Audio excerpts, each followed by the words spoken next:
అందరికీ నమస్కారం. ఇవాళ నా ముఖాముఖిలో నా విశిష్ట అతిథి అజయ్ కల్లం సార్. ఈ ఎక్స్ కలెక్టర్గా, ప్రభుత్వ సలహాదారుగా అందరికీ ఒక డౌట్స్ ఉన్నాయి. జగన్మోహన్ రెడ్డి గారు ఎంతమంది సలహాదారులు పెట్టుకున్నారు, ఎవరికి ఉపయోగం, ఏం ఉపయోగం అంటే ఒక సలహాదారుడు ఇవాళ రాష్ట్రంలో 11,000 మంది దగ్గర సర్వేయర్ని, దగ్గర 2,800 మంది విఆర్ఓల్ని, దగ్గర 5,600 మంది పంచాయతీ సెక్రటరీ స్థాయిలో ఇంత ఉద్యోగ కల్పన కల్పిస్తూ రాష్ట్రంలో ఉన్న భూములన్నీ ఎవరివైతే వాళ్ళకి హక్కు కల్పించడానికి ఒక సలహాదారుడిగా ఆయనకున్న కన్విన్సింగ్ స్కిల్స్తో జగన్మోహన్ రెడ్డి గారిని ఒప్పించి వాళ్ళ హక్కుదారుల్ని చేసే ప్రక్రియలో ఇవాళ రాష్ట్ర ప్రభుత్వానికి ఒక సలహాదారుడితో నా ముఖాముఖి. కలం సార్ నమస్తే. నమస్తే సార్, సంకల్పం గొప్పదైనప్పుడు మనకు ఎదురవుతున్న హడిల్స్ని దాటడం సులువు అనుకుంటారా సార్, కష్టమా? మనము యాజ్ ఎ హిందువుగా మనం బిలీవ్ చేసేది అసలు ఏదైనా కూడా గట్టి సంకల్పం లేకుండా ఇది కాదు అనేదండి. అదే చాలామంది స్వామీజీలు చెప్తారు, ఏంటి మన ఈ చక్రాలు మనము యాక్టివేట్ చేయాలి అని. మూలాధారము అంటే మన ఏదైతే వెన్నుపూసలో ఉండేటువంటి చక్రాలన్నీ యాక్టివేట్ చేయాలంటారో మూలాధారముని మన విఘ్నేశ్వరుడితో పోలుస్తారు. అదేంటి సంకల్పం. సో విఘ్నేశ్వర పూజ అంటే సంకల్పం లేకుండా ఏది జరగదు అనేది మన నమ్మకం. సంకల్పం గట్టిదైతే, అందుకని మనం ఆ విఘ్నాల కోసం పూజ చేస్తాం. సంకల్పం గట్టిదైతే డెఫినెట్గా జరగంది ఏది ఉండదు అనేది మన బిలీఫ్ అండి. So that is the importance of సంకల్పం అనే సంకల్ప సూక్తం అని కూడా ఉంటుంది, చాలామంది మనం చదువుతూ ఉంటాం. నేను ఎందుకు చెప్తున్నానంటే, మీరు ఒక రాజమండ్రి కలెక్టర్గా మీ ప్రస్థానంలో ఈ భూములను రక్షించే కార్యక్రమానికి ఆనాడే మీరు కంగణం కట్టుకున్నారు. ఆ సంకల్పం ఇవాళ జగన్మోహన్ రెడ్డి గారి ప్రభుత్వంలో మీరు ఒక సలహాదారుడిగా దానికి ఇవాళ కార్యరూపం సెంట్రల్ గవర్నమెంట్తో అనుసంధానించి చేస్తున్న ఉదంతం కరెక్ట్ అండి. అంటే ఇవన్నీ కూడా మేము అంటే ఉద్యోగంలో చేరినప్పటి నుంచి అనుభవంతో ఫీల్డ్లో అప్పుడు అర్థం చేసుకున్నటువంటి సమస్యలు. సో మనకబ్బా ఈ సబ్ కలెక్టర్గా ఉన్నప్పుడు భూ సమస్యలు వచ్చినప్పుడు ఒక ప్రైమరీ అడ్డంకి సర్వేయర్ లేకపోవడం కనిపించేది ఇట్లా. అందుకనే నేను సర్వీస్ రిటైర్ అయిపోయిన తర్వాత 35 సంవత్సరాల సర్వీస్లో ఉండి రిటైర్ అయిపోయిన తర్వాత ఒక చిన్న బుక్ రాశాను, వేకప్ కాల్ అని. వేకప్ కాల్లో అంటే వ్యవస్థలు గత 35 సంవత్సరాల్లో ఏ విధంగా దిగజారిపోయినవి అనేవి, వాటిని బాగుపరచాలి అంటే కొంత కోర్స్ కరెక్షన్ కావాలి అని చెప్పి ఒక 12 ఎజెండాలు పెట్టి, ఈ 12 కనుక మనం చేయగలిగితే మరలా కోర్స్ కరెక్షన్ జరిగి మనం రైట్ మార్గంలో వెళ్తామని చెప్పి రాసాను. నా అదృష్టం ఏంటంటే పర్సనల్గా ఈ 12 ఎజెండాల్లో 4, 5 జగన్ గారు వారి మేనిఫెస్టోలో ఇంక్లూడ్ చేసి చేయటం జరిగిందండి. అందుకనే వారు మాతో పాటు జాయిన్ అవ్వచ్చు కదా అన్నప్పుడు, నేను ఇంతకాలం కోరుకున్నది ఈ కోర్స్ కరెక్షన్ కోసమే కదా, ఇవి ఇంప్లిమెంట్ చేయడానికే కదా, అటువంటప్పుడు మనం నో అని ఎందుకు అనాలి, దాంట్లో భాగస్వామి అయితే మంచిది కదా అని చెప్పండి. ఏది మనకు లోకల్ బాడీస్ స్ట్రెంగ్త్నింగ్ అంటే విలేజ్ సెక్రటేరియట్ సిస్టము, భూ సర్వే, మరలా పబ్లిక్ ఫోకస్ ఎడ్యుకేషన్ మీద రావటం, అంటే పబ్లిక్ ఇన్స్టిట్యూషన్స్ మీద, గవర్నమెంట్ ఇన్స్టిట్యూషన్స్ అన్నీ కూడా రివ్యూ అప్ చేయాలి ఎడ్యుకేషన్ సిస్టంలో. హెల్త్ ఎందుకు ఓన్లీ ప్రైవేట్ సెక్టరు, కార్పొరేటైజేషన్ అంటాము, ఇలా చాలా ఈ ఐటమ్స్ నేను దానిలో ఫ్లాగ్ చేస్తున్నాను. జయప్రకాష్ నారాయణ గారే రిలీజ్ చేశారు ఆ బుక్. అది సో న్యాచురల్గా మీకు ఏమనిపిస్తుంది అంటే, మీరు కోరుకున్నది చేయటానికి ఇక్కడ ఇంతకాలానికి ఒక నాయకుడు వచ్చారు. సో డెఫినెట్గా మీ డ్రీమ్ అవి ఇంప్లిమెంట్ చేయటం కాబట్టి ఆయన అడిగినప్పుడు ఆయనకు తోడుగా ఉండటం, that is the minimum thing you can do అనే ఉద్దేశముతో రావటం జరిగిందండి. అది అలా అంటే నా ఆలోచనలు ప్రాబబ్లీ ఆయన ఎజెండా రెండు కూడా కలవటం జరిగిందండి.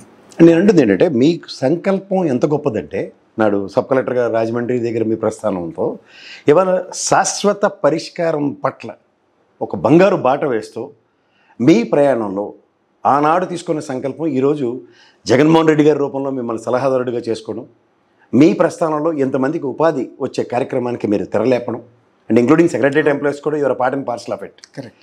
ఇదే ఒక అమూల్కి అయితే కురియన్ అంటారు, మదర్ తెరిసా సేవలను అయితే కొనియాడుతూనే ఉంటారు. అలాగే వినోభావ గారు భూదానోద్యమానికి పేర్లు వచ్చాయి. కానీ వెనక నుండి కూడా ఒక సంకల్పాన్ని, ఆనాటి సంకల్పాన్ని ఈనాటి జగన్మోహన్ రెడ్డి రూపంలో ముందుకు తీసుకెళ్తున్న దాంట్లో ఇవాళ భూముల్ని పరిరక్షిస్తే వచ్చే ఆనందం, దానికోసం మీరు your crossing so many hurdles. But అందులో మీరు ఈ ప్రయాణంలో కొన్ని వేల గ్రామాలని మీరు ఇవాళ పరిరక్షించిన ఉదంతంలో అనే కన్సెన్సస్ ఇవాళ all of a sudden various pockets నుంచి ఒక ఎలక్షన్ ఆయుధం కింద వాళ్ళు వాడుకుంటున్నప్పుడు దాన్ని మీరు ఏ విధంగా దాన్ని కౌంటర్ చేయదలుచుకున్నారు? అదే బాధ అనిపిస్తుందండి. ఎందుకంటే ఎవరైతే ఈరోజు క్రిటిసైజ్ చేస్తున్నారో ఈ కార్యక్రమం మంచిది కాదని, వాళ్ళు కూడా 6 నెలల క్రితం బ్రహ్మాండమైనటువంటి కార్యక్రమం అని చెప్పి వాళ్ళే ప్రచారం చేయడం జరిగిందండి. ఇందాకెవరో పంపించారు ఈనాడులో అన్నదాత కార్యక్రమంలో ఇప్పుడు ఏదైతే చెడ్డదంటున్నారో దాన్ని ఒక అద్భుతమైనటువంటి మార్పు జరుగుతుంది అని చెప్పి వాళ్ళు అర్ధగంట ప్రసారం చేశారండి. 6 నెలల క్రితం అన్నమాట. సో ఒక మంచి కార్యక్రమాన్ని మనకు రాజకీయంతో సంబంధం లేకుండా ప్రజల కోసం చేసేది, ప్రజలందరికీ మంచి జరిగేదాన్ని బహుశా వెల్కమ్ చేయటం అనేది ఒకప్పుడు ఉండేదండి రాజకీయ వ్యవస్థలో. అది దురదృష్టవశాత్తు దిగజారిపోయిందండి. సో అది దాన్ని అంటే అటువంటి అంటే ఒక్కొక్కసారి వాళ్ళు చేసేటువంటి చెడు ప్రచారము, తప్పుడు అనుమానాలు ఏదైతే బయటకు మాట్లాడుతుంటారో అవి విన్నప్పుడు తప్పనిసరిగా బాధ అనిపిస్తుందండి. బట్ ఒక్కొక్కసారి ఏంటంటే అంటే ఈ నీచమైనటువంటి పాలిటిక్స్ కోసం ఇటువంటి పనులు కూడా చేస్తారు అన్నప్పుడు చెవు కనిపిస్తుందండి. ఎందుకంటే ప్రజలు అల్టిమేట్గా they are the target, beneficiaries వాళ్ళు. అటువంటిది దాన్ని ఆపటం అనేది చాలా నీచమైందండి అది తప్పనిసరిగా. కాకపోతే నేను ఎప్పుడు అన్నట్లుగా ఐ బిలీవ్ ఇన్ కర్మ. ఈ పాపం చేసే వాళ్ళు తప్పనిసరిగా వాళ్ళకి చెడు ఫలితాలే వస్తాయి తప్పితే మంచి ఫలితాలు వస్తాయని నేను నమ్మనండి. అది ఎవరు ఆపలేనివి. కొన్ని మంచి కార్యక్రమాలు నేచర్ బేసికల్లీ ఆ సంకల్పాన్ని బ్లెస్ చేసినప్పుడు అది ముందుకు వెళ్తుంది తప్పితే ఎవ్వరూ ఆపలేరండి. ఇదంతా what I can say foolish attempts అనమాట. అది లైక్ చాలా ప్రయత్నాలు చూసాం మనం. వాలంటీర్ వ్యవస్థ అని క్రిటిసైజ్ చేశారు. అంటే ముందు అసలు నువ్వు ఒక వ్యవస్థను క్రిటిసైజ్ చేసేటప్పుడు వాళ్ళు ప్రజల హృదయాలకు దగ్గర అయ్యారా లేదా అనేది కూడా నువ్వు తెలుసుకోవడానికి ప్రయత్నించలే. సో ప్రజలకు హృదయాలకు దగ్గరైనటువంటి ఒక వ్యవస్థని నువ్వు భూతంలాగా చూపెడితే ప్రజలు ఆబ్వియస్గా రియాక్ట్ అవుతారు. అలా ఇదైనా తెలిసిన వాళ్ళు, దీని ఫలితం చూసిన వాళ్ళు ఎవ్వరూ కూడా దీన్ని అంటే బేసికల్లీ హర్షించరు. అది దాని రిజల్ట్ ఇటువంటి ప్రయత్నం చేసే వాళ్ళ మీదే పడుతుంది అనేది స్ట్రాంగ్లీ బిలీవ్. ఎందుకంటే మనకి ఇటువంటి పనులు చేయాలంటే ధైర్యం ఉండేవాళ్ళు, చేయగలిగిన వాళ్ళే తక్కువ అండి. ఇప్పుడు ఇది జగన్మోహన్ రెడ్డి గారికి చంద్రబాబు నాయుడు గారికి ఒక కంపారిజన్ అంటే, నేను విజనరీ, నేను ముందు చూపుతో అన్ని చేయాలి ఆలోచిస్తాను అన్న దగ్గర ఆయన చూపు లోపం 2 విషయాల్లో ఉంది. ఒకటి పొత్తు ధర్మం, ఇది నాకు తెలిసి ఇది సెంట్రల్ గవర్నమెంట్ ప్రాజెక్ట్, కరెక్ట్. రెండోది ఇది జగన్మోహన్ రెడ్డి గారి మానసపుత్రిక కింద వాళ్ళు అభివర్ణిస్తున్నా సరే విజన్ కలిగిన వ్యక్తి ఈ విఘాతం కలిగించేలా మాట్లాడడాన్ని మీరు సమర్థిస్తున్నారా, లేకపోతే ఈ సెంట్రల్ గవర్నమెంట్ ప్రాజెక్ట్ కాబట్టి ఎన్డీఏ పొత్తు ధర్మాన్ని వాళ్ళు విఘాతం కలిగిస్తారని ప్రజలకు చెప్తారా? అదే నేను అంటుంది. అంటే బేసిక్గా ఇది నీతి లేని రాజకీయం అవుతుందండి. ఏంటంటే నిన్న రఘునాథ్ బాబు గారు కూడా దీని గురించి మాట్లాడారు, మన బీజేపీ లీడర్. ఇది యూపీఏ గవర్నమెంట్ స్టార్ట్ చేసినా కూడా ఆ రోజు కమిటీలు వేసి this is a necessity for the country. అవును, అనేది వాళ్ళు స్టార్ట్ చేసిన బీజేపీ పక్కన పెట్టలేదు. అవును. ఎస్, ఇది దేశానికి మంచి జరిగేది కాబట్టి మనం ముందుకు తీసుకువెళ్ళవలసిందే అని వాళ్ళు దాన్ని ఇంకా ముందుకు తీసుకుని వెళ్ళి దానికి బడ్జెట్లో డబ్బు అంతా ప్రొవైడ్ చేసి రాష్ట్రాలను ఎంకరేజ్ చేస్తూ ముందుకు తీసుకెళ్దామని వెళ్తూ ఉన్నారు. అటువంటిది నిన్న రఘునాథ్ బాబు గారు అన్నారు, అది నేషనల్ ప్రాజెక్టు, డబ్బు కేంద్ర ప్రభుత్వం నుంచి వస్తున్నప్పుడు అసలు కేంద్రంలో మేము అధికారంలో ఉంటే మాతో డిస్కషన్ లేకుండా, మాకు మా కన్సెంట్ తీసుకోకుండా ఇష్టం వచ్చినట్లు ఇది నేను రేపు వచ్చి సంతకం పెట్టేస్తాను, ఆపేస్తాను, అది ఇది అంటాం, ఇది అనైతికం అని చెప్పి వారే అంటాం జరిగిందండి. కాదు సార్, ఇది కేబినెట్ నిర్ణయం, గవర్నర్ ఆమోదం, central government designed derived programme నుంచి రాష్ట్రానికి వచ్చిన 200 కోట్లు. కరెక్ట్. ఈ ప్రస్తావన ఎక్కడ కనీసం 42 సంవత్సరాల పార్టీ అధ్యక్షుడిగా ఉండి 14 సంవత్సరాలు ముఖ్యమంత్రిగా చేసిన చంద్రబాబు నాయుడు గారికి అవగతం కూడా కావట్లేదా? తెలియదని నేను అనుకోనండి, తెలిసే చేస్తున్నారు అని. అంటే intentionally is doing mistake. Definitely అంటే ఈ doesn't bother for the consequences. No, మీరు ఒక వారం అయిపోయిన తర్వాత, ఎలక్షన్లు అయిన తర్వాత దీని గురించి ఎవరన్నా మాట్లాడితే నన్ను అడిగా, మాట్లాడి డెఫినెట్. మరి నిన్న తెలియకపోతే CID notice, election commission respond అయ్యి సిఐడికి correct. Will they have any consequences? ఇవన్నీ అంటే ఎలక్షన్ కేసులు, ఈ దేశంలో ఉన్నటువంటి చట్టాల అమలు, ఇవన్నీ మనకు తెలిసిన వాళ్ళు ఇవన్నీ కూడా సాగదీసుకుంటూ పోతూ ఉంటారు. దాని మీద అంటే ఇమీడియట్గా ఒక వాట్ ఐ కెన్ సే ఒక పనిష్మెంటు లేకపోతే ఒక పాయింట్అవుట్ చేయటమే ఉండదండి, టైం పడుతూ ఉంటుంది. బికాస్ ఏదన్నా జరిగినా మళ్ళీ కోర్టులు ఉంటాయి, ఆ స్టే అంటారు, ఈ స్టే అంటారు, ఆ ఎంక్వైరీ అంటారు, ఈ ఎంక్వైరీ అంటారు, డిలే చేసుకుంటూ పోతారు. మన వ్యవస్థలో ఉన్నటువంటి లోపాలు అంటే తక్షణ న్యాయం జరిగేటటువంటి అవకాశం లేనటువంటి వ్యవస్థను మనం ఏర్పాటు చేసుకున్నాం కాబట్టి అదే ధైర్యం అండి వాళ్ళు. ఇదంతా జనాలకు తెలిసేవాళ్ళకి అంతా అయిపోతుంది కదా, ముందు మేము వస్తే చాలు పవర్లోకి, దానికోసం మనం అబద్ధాలు ఆడినా పర్లేదు, తెలిసే చేస్తున్నారండి. 100% I believe that they know everything about the act అండి. నేను అదే చెప్తాను, ఈనాడులో అన్నదాతలు అర్ధగంట వారే కార్యక్రమం, అద్భుతమైనటువంటి కార్యక్రమం నడిపిన తర్వాత ఈరోజు దీనిలో అన్ని లోపాలు ఉన్నాయి, ఇదంతా అన్యాయం, అక్రమం, జిరాక్స్ కాపీలు, అసలు ఆ కాపీలు జిరాక్స్లో ఏంటో మనకు అర్థమే కాదండి. దానికి ఈ చట్టానికి అసలు ఉన్న సంబంధం ఏంటో కూడా మనకు అర్థం కాదండి. మరి పచ్చిగా ఇటువంటివి చెప్తున్నారు అంటే తెలిసి చేస్తున్నారండి. తెలియక చేసేవాళ్ళు ఇటువంటి పచ్చి అబద్ధాలు ఆడరండి. డెఫినెట్గా తెలియకుండా చేసేవాళ్ళు జెన్యూన్గా వాళ్ళకు ఉన్నటువంటి అనుమానాలు వ్యక్తం చేస్తారు తప్పితే అసలు లేనివి ఏవి కూడా, చట్టంలో లేనివి కానీ జరగనవి, ఊహించినవి ఏవి కూడా చెప్పరండి. వాళ్ళకి తెలుసు ఇటువంటివి అసలు ఇమాజినేషన్లో జరగడానికి అవకాశం లేదు అని.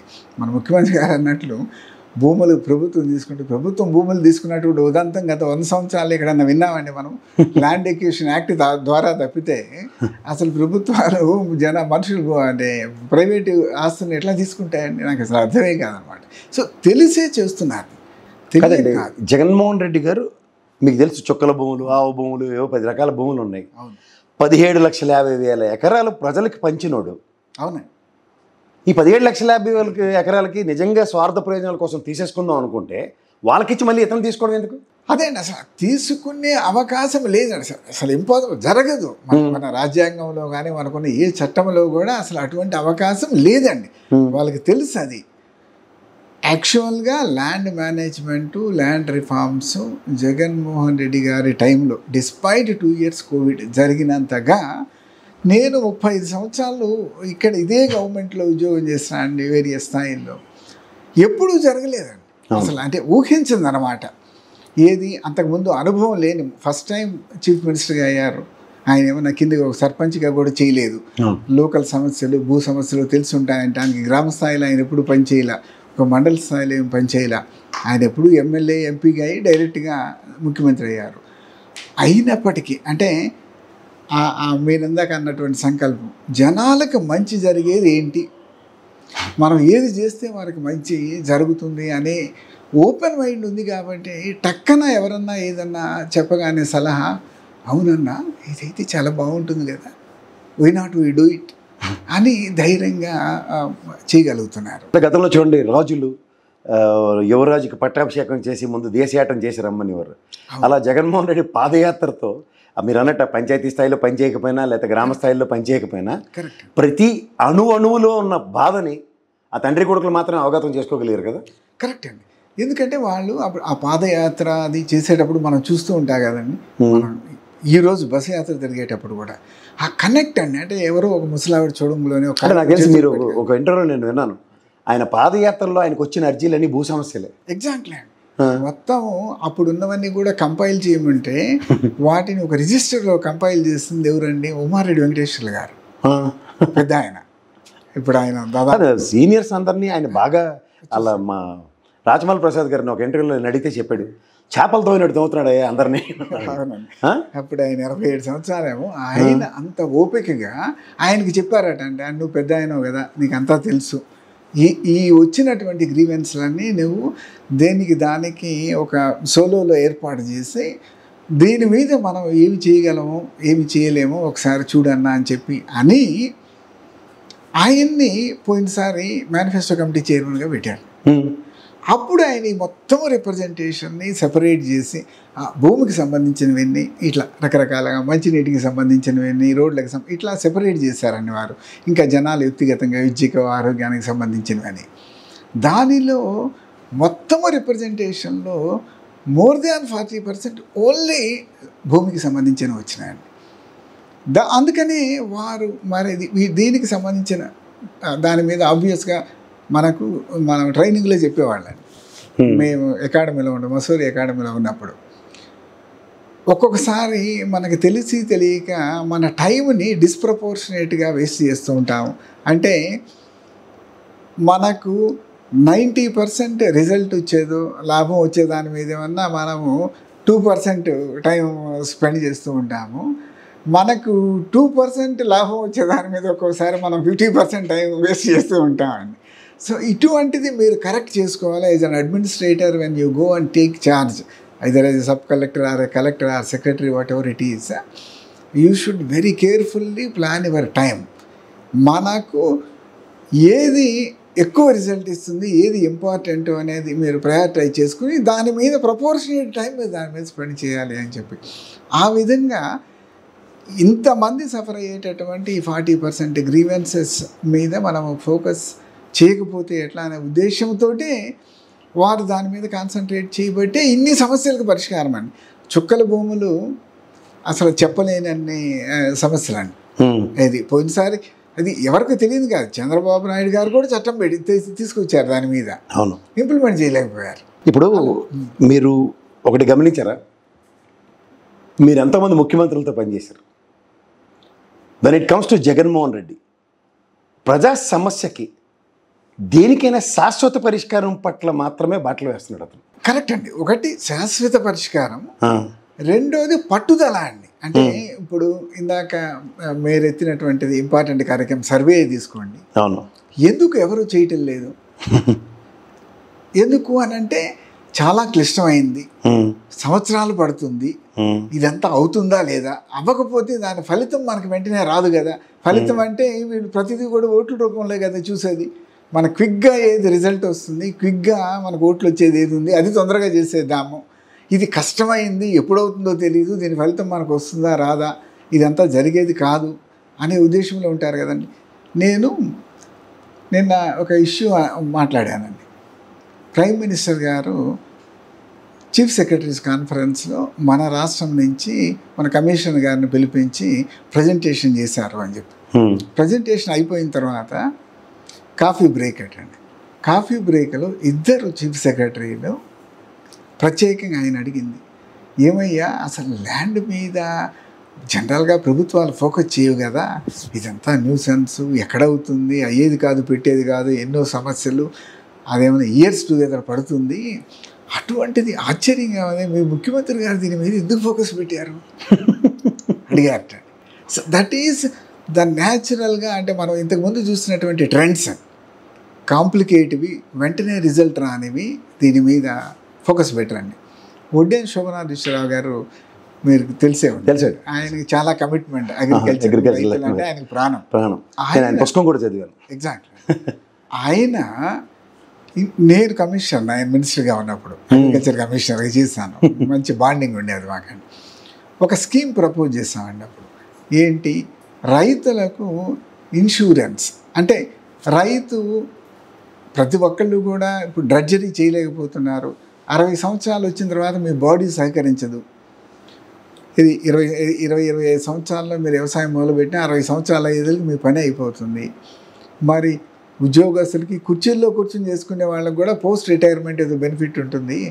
60 సంవత్సరాల తర్వాత రైతు నేను ఇక పొలం పని చేయలేకపోయినా కనీసం నా బ్రతుకు ముందుకు ఎట్లా వెళ్తుంది, ఏదో పెన్షన్ లాంటి ఫెసిలిటీ ఉంటే బాగుంటుంది కదా అంటే కంట్రిబ్యూటరీ పెన్షన్. ఈయన యాక్టివ్గా ఉన్న టైంలో ఏదో సంవత్సరానికి మనకు ఒక 50 రూపాయలు కడితే ప్రభుత్వం 100 రూపాయలు 20 రూపాయలు కట్టడం, ఈ విధంగా వస్తే 60 సంవత్సరాలు వచ్చే తలకి అదే ఏజ్ని బట్టి ఉంటుందండి. 40 ఇయర్స్ వరకు ప్రీమియం సెపరేట్ ఉండొచ్చు. ఇన్సూరెన్స్ కంపెనీ అడిగి ఒక చార్టు, ఒక ప్రీమియము ప్రపోజల్ తీసుకున్నామండి. 60 సంవత్సరాలు అయిన తర్వాత ఈయన ఇంటి దగ్గర కూర్చుంటే నెలకి మనము గవర్నమెంట్ ఏదో ఒక ఇప్పుడు ఇస్తున్నట్లు ఒక సింపుల్ ఓల్డ్ ఏజ్ పెన్షన్ అనే విధంగా లేకుండా ఒక గౌరవంగా రైతుకు తనకు కట్టినట్టు మనకు లైఫ్ ఇన్సూరెన్స్ లాగానే ఒక పెన్షన్ ఒక 5,000 10,000 రైతును బట్టి ఈయన కంట్రిబ్యూషన్కి గవర్నమెంట్ యాడ్ చేసి రెగ్యులర్గా ఆయన చనిపోయే వరకు వచ్చే పెన్షన్ స్కీమ్ ఒకటి చేద్దామని చెప్పి అన్నారు. అంటే వెంటనే వర్కౌట్ చేసి డీటెయిల్స్ తోటి వెళ్ళామండి. ముఖ్యమంత్రి గారు చంద్రబాబు గారు మీకు తెలిసిందే కదా, ఆయన అన్నారు ఏమండి ఎంత ఎప్పుడు 60 సంవత్సరాలు వచ్చిన తర్వాత వచ్చేది ఇప్పుడు మనకేమొస్తుంది, ఇమీడియట్గా మనకు వచ్చే ఎలక్షన్లో ఓట్లు రావాలా, బెనిఫిట్ రావాలా, అంతేగాని ఎప్పుడు 60 సంవత్సరాల తర్వాత వచ్చేది స్కీములు పెడతామంటే ఏంటండి ఇవి తీసేయండి అని sir. That is the difference అన్నమాట. ఈయన is different in the direction అండి. నాకు ఇమీడియట్గా పొలిటికల్ లాభం వస్తుందా లేదా కాదు, వాళ్ళ జీవితాలకి మంచి జరుగుతుందా, వాళ్ళ జీవితాలకు మార్పు కలుగుతుందా అనేది that is what is agenda అండి. దట్ ఈస్ ప్రజానాయకుడికిను డిప్లాయ్ చేసిన నాయకుడికి రియల్ లీడర్ కాను అదేనండి. అదే అక్కడ మీకు ఓన్లీ కమర్షియాలిటీ కనిపిస్తుంది. ఇది భూ రక్షణ దీంట్లో మీకు నీతి ఆయోగ్ కూడా వెచ్చి మేకతో లేసింది, అది కూడా ఇలా గమనించట్లేదా సార్? అంటే బేసికల్లీ గమనించకుండా ఎందుకుంటారు, మరి ఎలా మాట్లాడగలుగుతున్నారు? ఇప్పుడు నేను మీరు కాదు కదా, ఇట్స్ నేషనల్ డిరైవ్డ్ ప్రాజెక్ట్, 200 కోట్లు ఖర్చు పెట్టింది జాతీయ ప్రాజెక్ట్ కింద. అబద్ధము ఆడటము అనేది, లైస్ అనేది ఇప్పుడున్నటువంటి పొలిటికల్ అట్మాస్ఫియర్లో తప్పు లేదు అనే భావన కలుగుతుందండి. ఇప్పుడు నిన్న మన ఇద్దరం ఒకళ్ళని తిట్టుకుంటూ ఉన్నాము, ఈరోజు పొగుడుకుంటూ ఉన్నాము. అంటే రాజకీయములో ఏదైనా మాట్లాడవచ్చు, ఏదైనా చెప్పొచ్చు, ఎవరినైనా తిట్టొచ్చు, ఎవరినైనా పొగడొచ్చు. సరే పొగడొచ్చు, తిట్టొచ్చు, అది పక్క తీయండి, పని కదా ఇది. ఇప్పుడు శాశ్వత పరిష్కారం కల్పించే ఒక మార్గాన్ని కేంద్ర రాష్ట్ర ప్రభుత్వాల సమన్వయంతో ఖర్చుతో కూడింది, మీరు నేను కట్టే ప్రత్యక్ష పరోక్ష పనులతో కేంద్ర ప్రభుత్వం కానీ రాష్ట్ర ప్రభుత్వం కానీ ఒక సద్వినియోగపరిచే ఒక కార్యక్రమానికి తెరలేపితే ఏం మాట్లాడుతున్నారు? అదే ఇప్పుడు మీరు దీన్ని అవుట్కమ్ ఏమని చెప్తున్నారంటే, ఈ భూములు జగన్మోహన్ రెడ్డి అనే వ్యక్తి లాక్కుంటాడంటే 5 సంవత్సరాల టెన్యూర్లో ఇవాళ నెక్స్ట్ అధికారం వస్తే లాక్కుంటాడు అన్నది అబద్ధాలు ఎలా జస్టిఫై చేస్తారు? అదే అంటే అసలు దానికి ఇక సమాధానమే లేదండి. అంటే అది ఆ టైప్ ఆఫ్ ఆలోచనకి అంటే అటువంటి వాట్ ఐ కెన్ సే అది దానికి పరాకాష్ట అండి. ఇది అంటే వాళ్ళు ఇప్పుడు పోలవరంలో ఏటీఎం కింద వాడుకున్నాడు చంద్రబాబు నాయుడు, డబ్బులు తినేసాడని చెప్పిన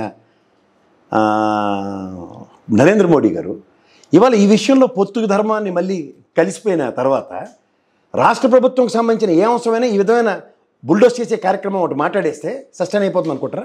లేదండి, నేను అనుకోవటం నరేంద్ర మోడీ గారి దగ్గరకు ఇంకొక ఆ స్థాయిలోకి ఇటువంటివి వీళ్ళు చేసి ఈ చెత్త ఈ ప్రచారాలు ఆయన దృష్టికి రావండి. వస్తే రేపు వస్తారు కదా, రేపు వచ్చినప్పుడు ప్రచారంలో అడిగితే తెలిసిపోతుందండి. ఏంటండి మీరు ఈ దేశంలో ఇక ఈ యాక్ట్ ఇంప్లిమెంట్ చేయరా, టైటిలింగ్ యాక్ట్ అనేది అడిగితే ఆయనే చెప్తారండి స్టేజ్ మీద అదేంటో. అది మీరు అదే జగన్మోహన్ రెడ్డి గారు ఊహించుకుంటున్నారు సార్. ఆయన చంద్రబాబు నాయుడు, జగన్మోహన్ రెడ్డి గారు అంటే ప్రజా సమస్యలు ఏమున్నాయో అతను నరేంద్ర మోడీ అయినా ప్రధానమంత్రి అయినా ప్రజల సమక్షంలో అడుగుతాడు ప్రశ్న. కరెక్ట్ అండి. అది చంద్రబాబు నాయుడు అలా కాదు కదా, అవకాశవాద రాజకీయాలకి తెరలేపుకునే వ్యక్తి కదా. కరెక్ట్ అండి, అదే అంటుంది అనమాట. వాళ్ళు ఏంటంటే మనం ఏది మాట్లాడినా జరిగిపోతుంది, అదేమన్నా ఏ మోడీ గారి దృష్టికో లేకపోతే అమిత్ షా దృష్టికో ఇంకొక ఆయన దృష్టికో రావు, అదేదో లోకల్గా జరుగుతూ ఉంటాయి తప్పితే వాళ్ళు పట్టించుకోరు అనే ధైర్యం అండి. అది ఏదైనా ఈరోజు ఇది మాట్లాడగలరు, రేపు ఎగ్జాక్ట్గా మళ్ళీ రివర్స్ మాట్లాడగలరు. ఇంతకుముందు ఎన్నో చూస్తూ ఉన్నాం. ఏది వాలంటీర్లని ఇటువంటి మాటలు అన్నారు, తర్వాత మేము 10,000 ఇస్తామంటున్నారు. సో అంటే అసలు బేసిక్గా నీతి లేనటువంటి రాజకీయాలండి. అది అలా జరుగుతూ ఉన్నాయి. ప్రజలలో అదే ఎందుకు ఇటువంటి ప్రచారాలు నమ్ముతారు అనేది తప్పనిసరిగా ఆలోచించాలండి. అంటే నేను అనుకోవడం నమ్మరు అనుకుంటున్నాను. కాదు సార్, మీరు ఒక ప్రభుత్వ సలహాదారుగా ఓ 11,000 మంది దగ్గర సర్వేర్లను పెట్టి 5,600 పంచాయతీరాజ్ సెక్రటరీల స్థాయిలో పెట్టి 2,880 మంది విఆర్ఓలను ప్రతిష్ఠించి 3,000 రోవర్లు కొని 75 స్టేషన్స్ పెట్టి శాటిలైట్తో అనుసంధానించి మీరు చేసిన సర్వే శాంచుటీ చెప్పండి. మనకు బేసిక్గా ఇందాక మీరు అంటే పర్పస్ అంటే అది ప్రజల ఆస్తి ప్రజలకి దక్కేలా చేయడానిక లేదా ప్రభుత్వం లాక్కోవడానికి? ఇది గట్టిగా చెప్పండి సార్. అది ప్రజలకు తెలియంది, చదువుకున్న వాళ్ళకు కూడా తెలియంది ఏంటంటే మనకు ఉన్నటువంటి ఆస్తి మీద, అది వ్యవసాయ భూమి కావచ్చు, లేకపోతే మనం ఉండే రెసిడెన్షియల్ ప్రాపర్టీ కావచ్చు, లేకపోతే మనం కట్టుకున్న ఒక ఇండస్ట్రియల్ ఆఫీసో లేకపోతే ఫ్యాక్టరీ కావచ్చు, మన భూమి మీద మనకు పూర్తి హక్కులు లేవు అని తెలియదండి.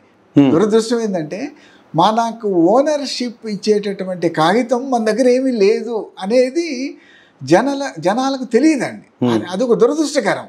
తెలియకపోవటం వల్ల ఇప్పుడు వీళ్ళు దాన్ని వేరే విధంగా ఇంటర్ప్రిట్ చేస్తూ పోతూ ఉన్నారు. అంటే ప్రజలకు అర్థమయ్యే భాషలో చెప్పాలంటే అమరావతి నేను కడతాను, రాజమౌళి ఇలాంటి ఇడ్లీ పాత్రలు ఇలాంటివన్నీ భ్రమలు కలిగించినట్టే మన రిజిస్ట్రేషన్ వ్యవస్థలో ఒక ప్రిజంప్షన్, ఒక ఎజంప్షన్తో, అంటే మీ ఆస్తిని నేను నమ్మి మీ దగ్గర నేను కొనుక్కుంటే రిజిస్టర్ అనే మధ్యవర్తి 2 స్టాంపులు గుద్దిస్తే ఆ పేపర్లకు ఉన్న శాంచుటీ వెసెస్ ఇవాళ మీరు సమగ్ర సర్వే చేస్తూ భూ రక్షణ కల్పించేదానికి ఉన్న డిఫరెన్స్ ప్రజలకు చెప్పండి సార్. అదే మనకు నేను అంటే ఒక పద్ధతిలో చెప్పాలంటే భూమి మన ఈ దేశంలో ఉన్నటువంటి భూమి, ఏ భూమి అన్నా కానివ్వండి, భూమి అనేది హిస్టారికల్గా అది it belongs to the sovereign అంటామండి. అంటే ఒక క్వీన్కో ఒక కింగ్కో సంబంధించింది. తరువాత క్వీన్స్ కింగ్స్ అందరూ పోయిన తర్వాత ఎలక్టెడ్ గవర్నమెంట్ ఏదైతే రిప్లేస్ చేసిందో వాళ్ళకి సంబంధించిందండి. ఎలక్టెడ్ గవర్నమెంట్ అంటే లెజిస్లేచర్ కావచ్చు, పార్లమెంట్ కావచ్చు, వీళ్ళకి సంబంధించింది. వాళ్ళ ఇష్ట ప్రకారము కొన్ని హక్కులు దీన్ని అనుభవించే వాళ్ళకి ఇస్తూ పోతూ ఉన్నారని. వ్యవసాయ భూమి అయితే దున్నేవారికి, లేకపోతే రెసిడెన్షియల్ భూమి అయితే ఇల్లు కట్టుకునే వాళ్ళకి, ఇట్లా కొన్ని హక్కులు ఇస్తూ పోయారు తప్పితే ఈ రోజు వరకు కూడా మనకు పూర్తి ఓనర్షిప్, సర్వ హక్కులు అనేది ఇవ్వలేదండి. అది ఇవ్వలేదని తెలియకపోవడం అనేది దురదృష్టకరం అన్నమాట మనకి సమాజంలో. అటువంటి దానిని మనకున్నటువంటి లిటిగేషన్, కోర్టు సమస్యలు, భూ సమస్యలు, వీటన్నిటికీ మూల కారణం మనకు ఓనర్షిప్ లేకపోవటము. అంటే ప్రజలకు వాళ్ళు దున్నుకునే భూమి మీదో వాళ్ళు కట్టుకున్న ఇంటి మీదో పూర్తి హక్కులు ఇవ్వకపోవటం వలన లిటిగేషన్కి అవకాశం ఉంది, సమస్యలు వస్తున్నాయని చెప్పి ఎక్స్పర్ట్స్ ప్రపంచవ్యాప్తంగా మిగతా దేశాల్లో ఉన్నటువంటి వ్యవస్థలను స్టడీ చేసి, ల్యాండ్ మేనేజ్మెంట్ వ్యవస్థలను స్టడీ చేసి మనం కూడా ఆ దిశగా వెళ్ళాలి. ఇవన్నీ ఇటువంటి డిస్ప్యూట్ రిజిస్టర్ ఒకటి ఉంటుంది. మూడవది ఈ భూమి మీద ఉన్న ఛార్జెస్ ఏంటి? ఛార్జెస్ అంటే మనకు ఫైనాన్షియల్ మార్టిగేజ్లు కానీ, ఇంకేదైనా గిఫ్ట్లు, కోర్టు కేసులు, ఇటువంటివన్నీ రకరకాలైనటువంటి ఛార్జెస్ అన్ని కూడా ఈ రిజిస్టర్లో ఎంటర్ చేసి ఉంటారు. ఎప్పుడైతే అటువంటి మనకు అవకాశం సింగిల్ సోర్స్ ఆఫ్ ట్రూత్ వస్తుంది, సివిల్ కోర్టుకు వెళ్ళినా అసలు డిస్ప్యూట్ ఉండవు. పొరపాటున ఎక్కడన్నా 1%, 2%, less than 5% సివిల్ కోర్టుకు వెళ్ళినా సివిల్ కోర్టు 1-2 వాయిదాల్లో తీర్పువచ్చండి. ఎందుకంటే ఏదైతే సింగిల్ సోర్స్ ఆఫ్ ట్రూత్ ఉందో అదే చెప్పేస్తుంది కదా, ఏంటి మంచి చెడు ఏంటి అనేది, వాస్తవం ఏదనేది. అంటే మొత్తం విలేజ్ అంతా సర్వే అవుతుంది కాబట్టి సపోజ్ 2 ల్యాండ్ డిస్ప్యూట్ కోర్టుకి వెళ్ళినా మిగిలిన 98% ల్యాండ్ క్లియర్ రేట్లు ఉన్నప్పుడు ఈ రెండిట్లో ambiguity it's matter of fact to give the దాన్ని డిస్ప్యూట్ రిజిస్టర్ లో పెడతారు. ఈ 98 క్లియర్ అయిపోతుంది, వాళ్ళు టైటిల్స్ ఇచ్చేసారు. ఈ డిస్ప్యూట్ రిజిస్టర్ లో కోర్టుకి వెళ్తుంది. కోర్టుకి వెళ్ళినప్పుడు డిస్పోజల్ ఈజీ అండి. ఎందుకు? మనకంటే అక్కడ మొత్తం క్లియర్ గా ఉంది, టైటిల్ రిజిస్టర్ అది ఉంది కాబట్టి ఈజీగా వాళ్ళు దాని నుంచి తీసేసుకుని మీకు టైటిల్ రిజిస్టర్ ఉంటే అనసేయబుల్ ఇది గవర్నమెంట్ ఆఫ్ ఇండియా ఇచ్చినటువంటి జీవోలో అనసైలబుల్ అని ఉంటుంది, నాకు క్వశ్చన్ చేయడానికి లేదు. సో ఆటోమేటిక్ టైటిల్ రిజిస్టర్ మన పేరు ఛాలెంజ్ చేసిన civil code has to accept title register as a single source of truth. Automatically case తొందరగా డిస్పోజ్ అవుతుంది. సో అందుకని అసలు కేసులు ఉండేవాడు, ఎక్సెప్షనల్ కేసెస్ ఉన్నా అన్నదానికి సంబంధించి సక్సెషన్ ఇటువంటి పసుపు కుంకాలు ఈ కోర్టు చాలా ఈజీగా వాటిని సాల్వ్ చేసేస్తుంది. సో దాంతో మనకి ఏంటంటే అసలు భయము హెడేక్ అనేది మన ఆస్తి మీద వాళ్ళకి ఉండేది. లేకపోతే ఆ సమస్యలు మనం చెప్పుకోలేని సమస్యలు. నేను 2003లో ఒక ఎకరం 50 సెంట్లు రిజిస్టర్ చేయించుకున్నాను బాపట్ల. కొన్ని రిజిస్ట్రేషన్ అయిన తర్వాత సంవత్సరానికి ఏమో వాళ్ళు 1 రిజిస్టర్ లెటర్ చేసేసి నాకు పాస్ పుస్తకం ఇచ్చారు. పాస్ పుస్తకం ఇచ్చిన తర్వాత ఏదో మా పాస్ పుస్తకం ఇచ్చాము, మనకి ఇట్లా హ్యాపీగా హాయిగా నేను ఉద్యోగం చేసుకుంటున్నాను కదండి, హ్యాపీగా అలా అలా గడిస్తూ 7 సంవత్సరాలు అయిపోయింది. 2017లో నేను రిటైర్ అయ్యాను. 16 డిసెంబర్లో మా అన్న కొడుకు ఫోన్ చేసి, బాబాయ్ నీ పొలం రోజు 2 lakhs ఉంది.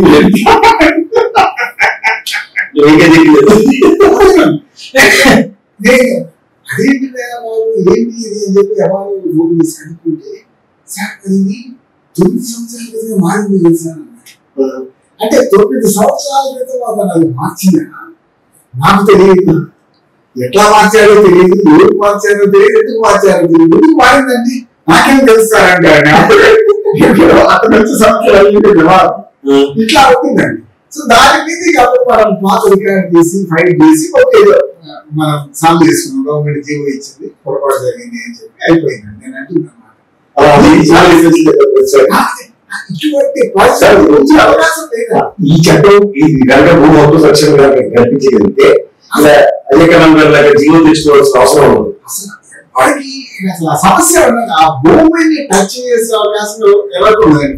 ప్రూఫ్ కంప్లీట్ గా ఆ టైటిల్ రిజిస్టర్ వెంటనే రిజిస్టర్ తయారుగా బ్లాక్ చైన్ టెక్నాలజీ తోటి పైన ప్రిజర్వ్ చేస్తారు. టైటిల్ రిజిస్ట్రేషన్ ఆఫీసర్ దగ్గర కలెక్టర్ దగ్గర ప్రిజర్వ్ చేస్తారు.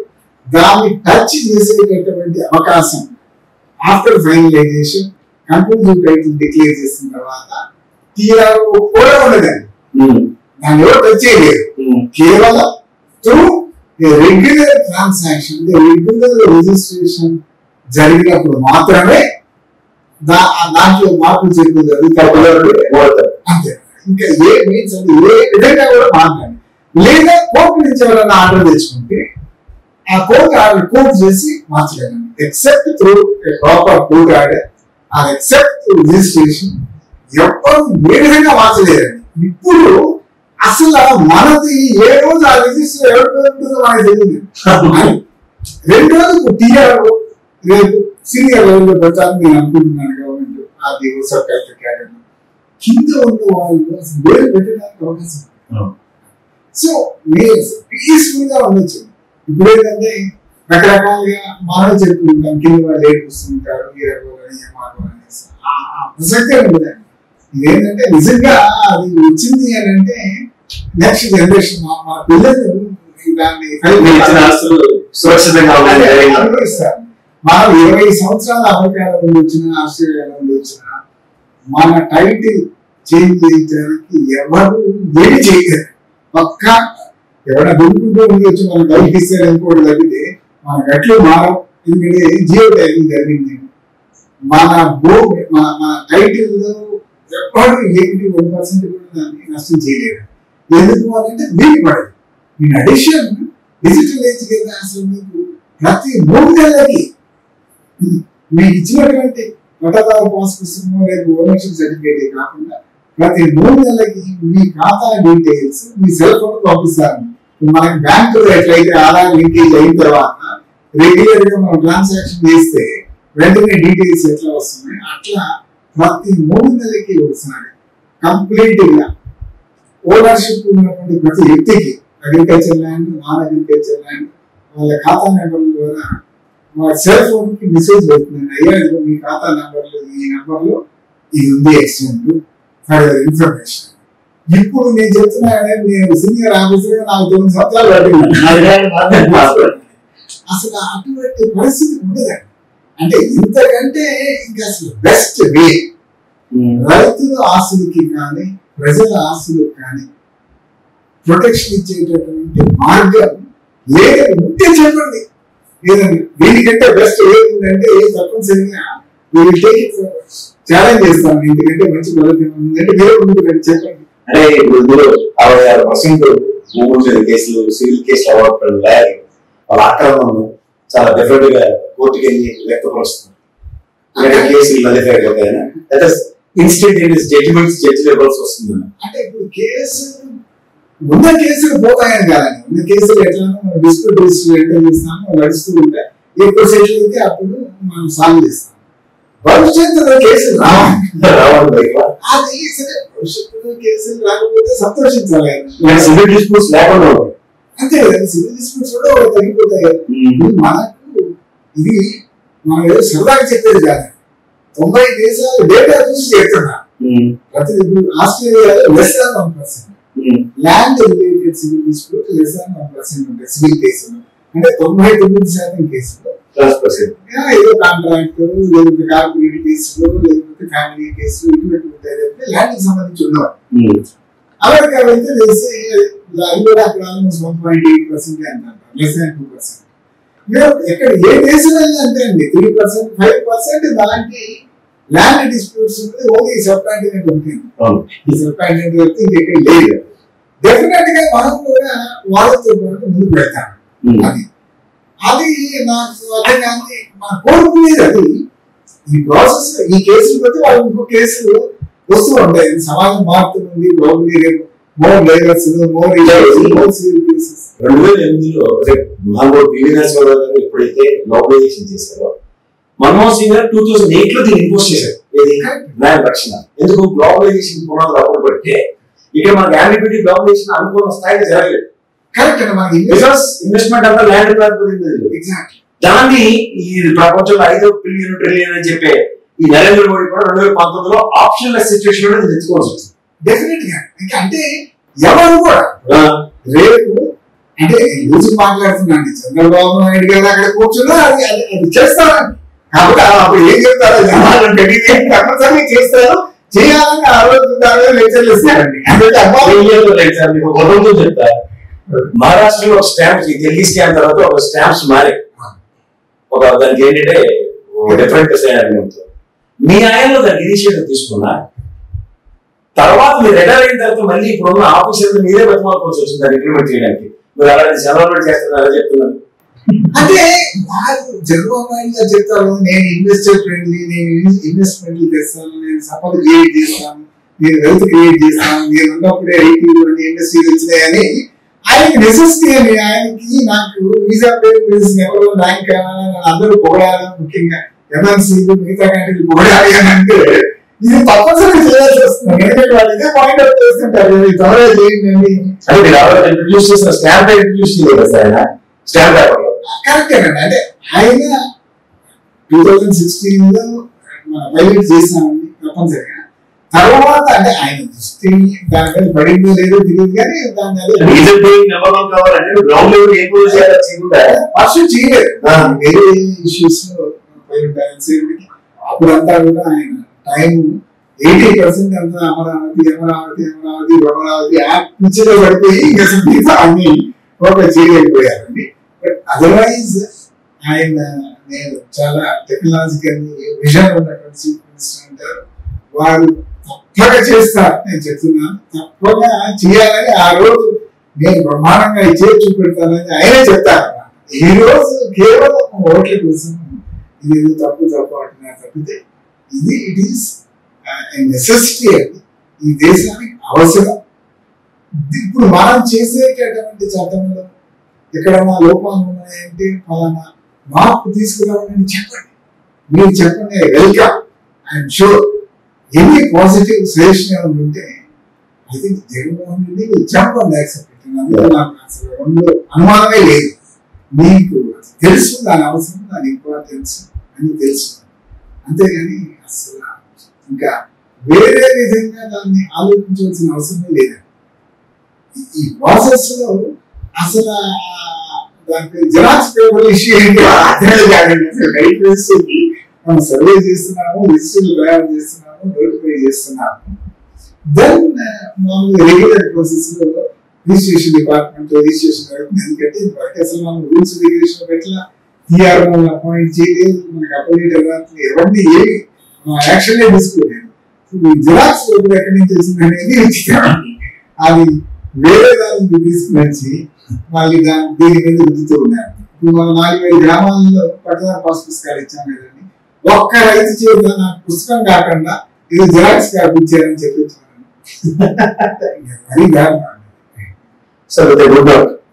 ప్రజాస్వామ్యాన్ని పరిరక్షించడానికి ప్రజా నాయకుడు, అది కూడా ప్రాంతీయ పరిరక్షణ నేపథ్యాన్ని ఎత్తుకున్న ప్రాంతీయ పార్టీ అధినాయకుడు ఒక కార్యాచరణ రచించుకున్నప్పుడు, ఇప్పుడు ఒక సబ్ కలెక్టర్ గా రాజమండ్రిలో ఒక ఫలితాన్ని తండ్రి ఆయనలో చూసాడో లేదా తదనంతరం చూసాడో తెలియదు, కానీ ఆయన ఒక సలహాదారుగా పెట్టుకుని ఇవాళ రాష్ట్రంలో ప్రతి ఇంచు భూమిని పరిరక్షించడానికి అజయ్ కన్నా రూపంలో మన రాష్ట్రానికి రాబోయే రోజుల్లో భూమి నీది అన్నప్పుడు నీతిగానే ఉంచడానికి ఒక చట్టాన్ని హక్కుతో తీసుకొస్తున్న ఈ ప్రభుత్వంలో సలహాదారుగా ఉన్న అజయ్ కన్నా గారితో ఇంటర్వ్యూ పూర్తయింది.